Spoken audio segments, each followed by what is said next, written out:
পেঁয়াজের পর কি এবার আলু? এবার কি আলুতে ছ্যাঁকা? প্রশ্নটা উঠছে কারণ আলু বীজের এবার চড়া দাম, গতবারের থেকে দ্বিগুণেরও বেশি। আর এতেই বেড়ে যাচ্ছে চাষের খরচ। চাষের খরচ বাড়লে কি হচ্ছে?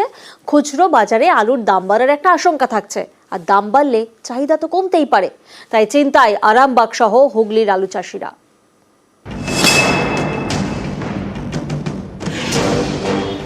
হুগলির আরামবাগের কৃষকদের দাবি,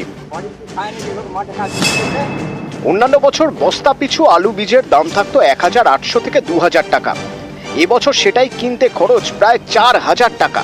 অর্থাৎ এবার আলুর বীজ কিনতে হচ্ছে দ্বিগুণের বেশি দামে। এতেই চিন্তায় হুগলির আলু চাষিরা। এখন আলু বীজের দাম এত 4000 টাকা বীজ বলছে, তাহলে কি করে চাষিরা চাষ করতে পারে? ঘরে কিছুই নাই, ছেলেদিকে কি খাওয়াবো তা জানি না, মাটিতে গেড়ে দিচ্ছি সব। পশ্চিমবঙ্গে আলু উৎপাদনে 1 নম্বরে হুগলি, আর এই হুগলির 1 নম্বরে আরামবাগ।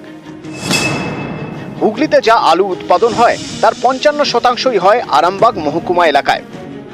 সেই আরামবাগের আলু চাষিরা চিন্তায়, কারণ আলু বীজের চড়া দাম, এতে চাষের খরচ বেড়ে যাচ্ছে। ফলে আলুর দাম বাড়ার আশঙ্কা, দাম বাড়লে চাহিদা কমতে পারে। তাই চিন্তায় আলু চাষিরা।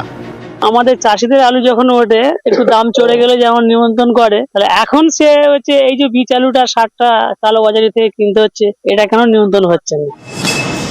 1 বিঘা জমিতে আলু চাষ করতে 4 বস্তা বীজ লাগে। এবছর যেভাবে বীজের দাম বেড়েছে তাতে অনেকেই নাকি আলু চাষের পরিমাণ কমিয়ে দিতে বাধ্য হচ্ছেন। অনেকে আবার ধার দেনা করে গয়না বন্ধক রেখে চাষ করছেন বলে দাবি। আমি সরকারের কাছে আবেদন করব, বীজ আলুটাও যাতে নিয়ন্ত্রণে হয় বা চাষিরা ঠিকঠাক দামে বসাতে পারে। পশ্চিমবঙ্গে আলু বীজ মূলত আসে পাঞ্জাব থেকে। ব্যবসায়ীদের দাবি, পাঞ্জাব থেকে আলু বীজের যোগান এবার কম, দামও বেশি। পাঞ্জাব মার্কেট অনেক উঁচু দামে কিনতে হচ্ছে, তার ফলে এখানে ভাড়াও বেশি।